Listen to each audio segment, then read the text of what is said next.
ಇದೀಗ ಶ್ರೀ ಕ್ಷೇತ್ರ ಶ್ರವಣಬೆಳಗೊಳ ದಿಗಂಬರ ಜೈನ ಮಹಾಸಂಸ್ಥಾನ ಮಠದ ಪರಮ ಪೂಜ್ಯ ಜಗದ್ಗುರು ಸ್ವಸ್ತಿ ಶ್ರೀ ಚಾರುಕೀರ್ತಿ ಪಂಡಿತಾಚಾರ್ಯವರ್ಯ ಭಟ್ಟಾರಕ ಪಟ್ಟಾಚಾರ್ಯವರ್ಯ ಮಹಾಸ್ವಾಮೀಜಿಯವರಲ್ಲಿ ಭಕ್ತಿಪೂರ್ವಕ ಇಚ್ಛಾಮಿಯೊಂದಿಗೆ ವಿನಂತಿಸ್ತಾ ಇದ್ದೇವೆ ಅವ ಪೂಜ್ಯರ ಪ್ರಾಸ್ತಾವಿಕ ನುಡಿಗಳಿಗಾಗಿ.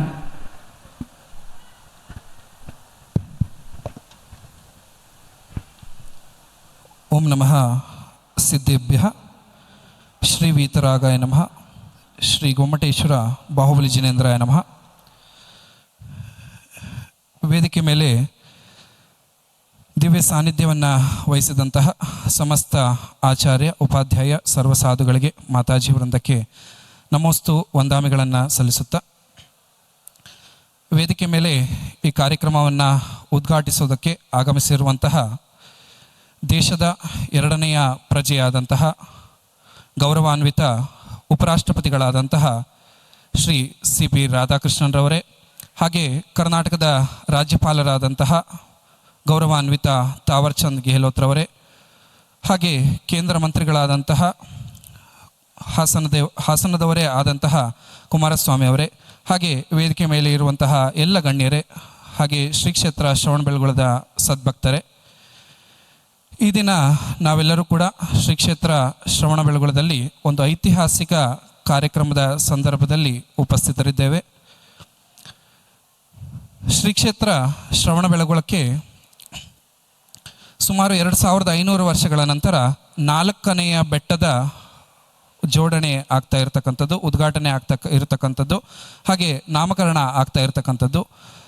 ಸುಮಾರು 100 ವರ್ಷಗಳ ಹಿಂದೆ ಈ 20ನೇ ಶತಮಾನದಲ್ಲಿ ಆಚಾರ್ಯ ಶ್ರೀ ಶಾಂತಿಸಾಗರ ಮಹಾರಾಜರು ಅಂತಕ್ಕಂತಹ ಒಬ್ಬ ಶ್ರೇಷ್ಠ ಸಂತ ಉದಯಿಸಿ ಈ ಒಂದು ಭಾರತ ಭೂಮಿಯಲ್ಲಿ ದಿಗಂಬರ ಮುನಿ ಪರಂಪರೆಯೇ ಕೊನೆಗೊಳ್ಳುವಂತಹ ಸಂದರ್ಭದಲ್ಲಿ ಆ ಮುನಿ ಪರಂಪರೆಯನ್ನು ಪುನರುದ್ಧಾರ ಮಾಡಿ ಇಡೀ ವಿಶ್ವದಲ್ಲೇ ಈಗ ಏನು ನಾವು ದಿಗಂಬರ ಮುನಿಗಳನ್ನು ಓಡಾಡ್ತಾ ಇರೋದನ್ನು ನೋಡ್ತಾ ಇದ್ದೀವಿ ಅಂತಂದರೆ ಅದಕ್ಕೆ ಆಚಾರ್ಯ ಶಾಂತಿಸಾಗರ ಮಹಾರಾಜರೇ ಕಾರಣ ಅಂಥೇಳಿ ನಾವೆಲ್ಲರೂ ಕೂಡ ಹೇಳ್ಬೋದಾಗಿದೆ.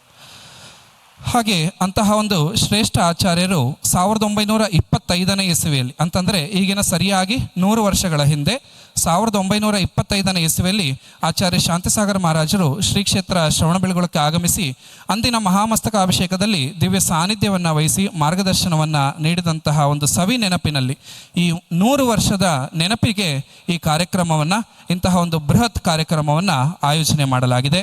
ಹಾಗೆ ಅವರ ಒಂದು ಕೊಡುಗೆ ಅಪಾರವಾದಂಥದ್ದು. ಇಡೀ ದೇಶದಲ್ಲೇ ಈ ದಿಗಂಬರ ಪರಂಪರೆ ಉಳಿದಿದೆ ಅಂತಂದರೆ ಅದಕ್ಕೆ ಕಾರಣರಾದಂಥವರು ಶಾಂತಿಸಾಗರ ಮಹಾರಾಜರು.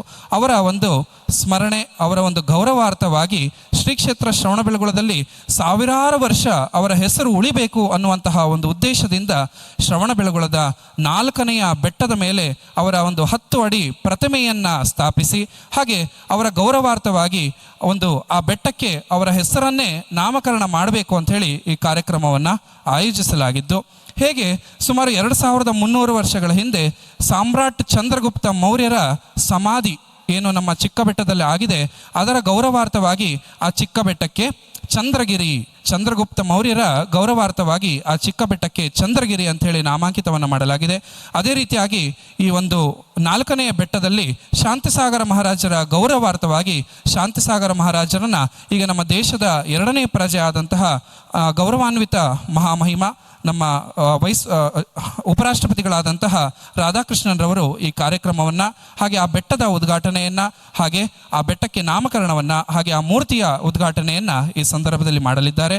ಅದೇ ರೀತಿಯಾಗಿ ಶಾಂತಿಸಾಗರ ಮಹಾರಾಜರ ಅವರ ಜೀವನ ಸಂದೇಶಗಳು ಸಾವಿರಾರು ವರ್ಷ ಅಜರಾಮರವಾಗಿ ಉಳಿಬೇಕು ಅಂಥೇಳಿ ಒಂದು ಬೃಹತ್ ಶಾಸನವನ್ನು ಕೂಡ ಈ ದಿನ ನಮ್ಮ ಕೇಂದ್ರ ಸಚಿವರಾದಂತಹ ದೇವೇಗೌಡರ ಮಗರಾದಂತಹ ಸನ್ಮಾನ್ಯ ಶ್ರೀ ಕುಮಾರಸ್ವಾಮಿಯವರು ಆ ಶಿಲಾಲೇಖವನ್ನು ಕೂಡ ಉದ್ಘಾಟನೆ ಮಾಡ್ತಾ ಇದ್ದಾರೆ.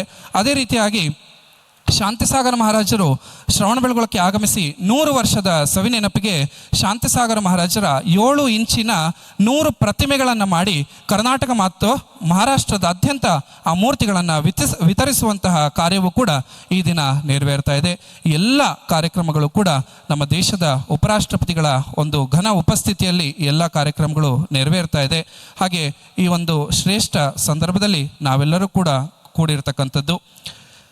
ಹಾಗೆ ನಮ್ಮೆಲ್ಲರ ಕರ್ತವ್ಯ, ನಮ್ಮ ಪರಂಪರೆ, ನಮ್ಮ ಹಿರಿಯರು ನಮ್ಮ ಪರಂಪರೆಗಳೇನು ಉಳಿಸ್ಕೊಂಡು ಬಂದಿದ್ದಾರೆ ಆ ಎಲ್ಲವನ್ನ ಉಳಿಸುವಂತಹ ಬೆಳೆಸುವಂತಹ ಕರ್ತವ್ಯ ನಮ್ಮೆಲ್ಲರದು ಆಗಿರ್ತದೆ. ಹಾಗೆ ಅಂತಹ ಒಂದು ಶ್ರೇಷ್ಠ ಕಾರ್ಯಕ್ರಮದಲ್ಲಿ, ಐತಿಹಾಸಿಕ ಕಾರ್ಯಕ್ರಮದಲ್ಲಿ ತಾವೆಲ್ಲರೂ ಕೂಡ ಸಾಕ್ಷಿಯಾಗಿರ್ತಕ್ಕಂಥದ್ದು, ತಾವೆಲ್ಲರೂ ಕೂಡ ಧನ್ಯರು ಅಥವಾ ಧನ್ಯತಾ ಭಾವವನ್ನು ತಾವೆಲ್ಲ ಕೂಡ ವ್ಯಕ್ತಪಡಿಸಬೇಕು. ಹಾಗೆ honourable vice president of India Shri CP Radhakrishnan G, Honorable Governor of Karnataka Shri Tawarchand Gehlot ji, Minister of Steel and Heavy Industry, Government of Karnataka, Government of India Shri HD Kumaraswamy ji, and all other dignitaries on the dais.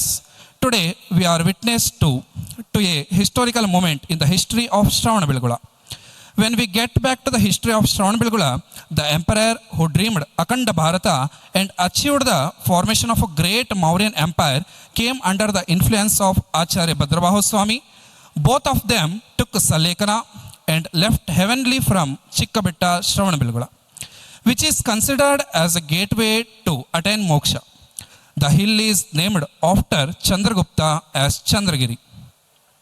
Land of peace and prosperity, Shravanabelgola also attracts Chaundaraya, minister and commander of a western Ganga dynasty, who built a idol of Lord Gomateshwara Bahubali to fulfill his mother Kalaladevi's wish in 981 AD.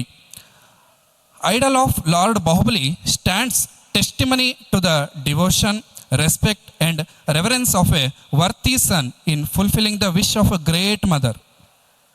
Chaundaraya nominated his guru Nemichandra Acharya to ancient Shravanabelgola Gurupeta to carry forward the legacy that the initiated, including performing Mahamastaka Abhisheka that takes place once in every 12 years. The heritage continued in 1925 Mahamastaka Abhisheka, which was held in the holy presence of Pujya Shantisagar Maharaj ji. He was the only Acharya in the Jain Parampara who could guide and carry on the Jain religion tradition at that time. The trajectory through which Pujya Shantisagar Maharaj ji is travelled to achieve such a position was far from comfort and ease. Life of Jain Munis in Digambara Mudra during his initial days was very tough.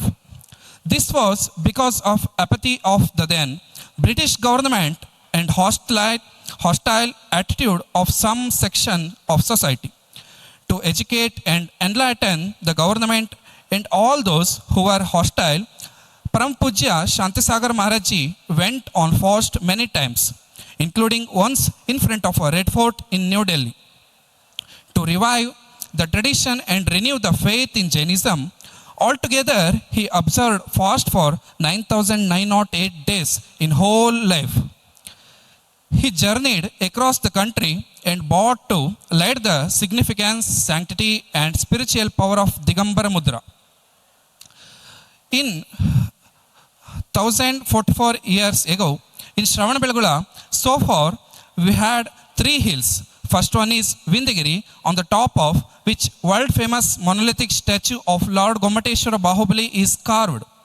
Second one is Chandragiri, where Samrat Chandragupta Maurya and his guru Acharya Bhadrabahu's Samadhi place. And third one is Charugiri, where Nishidi Mantapas of all 33 former Swamijis of Shravanabelgola Gurupeta. Today, 4th hill is being named in commemoration of a great saint, Paramapujya Acharya Sri Shantisagar Maharaj. 1044 years ago, Rachamalla, king of Ganga dynasty, was a witness to the installation ceremony of 58 feet monolithic statue of Bhagavan Bahubali. Today, the second highest constitutional head of a democratic republic of India, Honorable Vice President Shri Chandrapuram Ponnaswamy Radhakrishnan ji is going to unveil the statue of Shantisagar ji and name the 4th hill at Shravanabelgola. This naming of hill reminds me of Chikkabetta being named as Chandragiri, where Chandragupta Maurya observed Salekana. Further, a monumental Shilalekh inscribed with the message and mission of a life of Shantisagar Maharaj ji is being installed by Central Minister Shri HD Kumaraswamy ji. Today, 100 idols of Paramapujya Shantisagar Maharaj ji will be distributed for keeping them in Jain temples of Karnataka and Maharashtra. His Honorable Vice President of India, through his presence on this historic moment, has put a stamp of royal recognition to all this work. It is gratifying to note that the Honorable Vice President of India has begun his first ever official visit of Karnataka with a historic program at Shravanabelagula. We are immensely happy to get inaugurated a very holy fourth hill in Shri Kshetra Shravanabelagula by Honorable Vice President of India along with Honorable Government of Karnataka, Central Governor of Karnataka, Central Minister H.D. Kumaraswamy and all other dignitaries on dais. Last but not the least, I bow my head in reverence to the great Guru, Param Pujya Acharya Shri Shantisagar Maharaj Ji and my Diksha Guru, Karmayogi Charukirti Bhattarak Swamiji, whose Chaitanya continues to guide us in upholding the great tradition they have entrusted to us.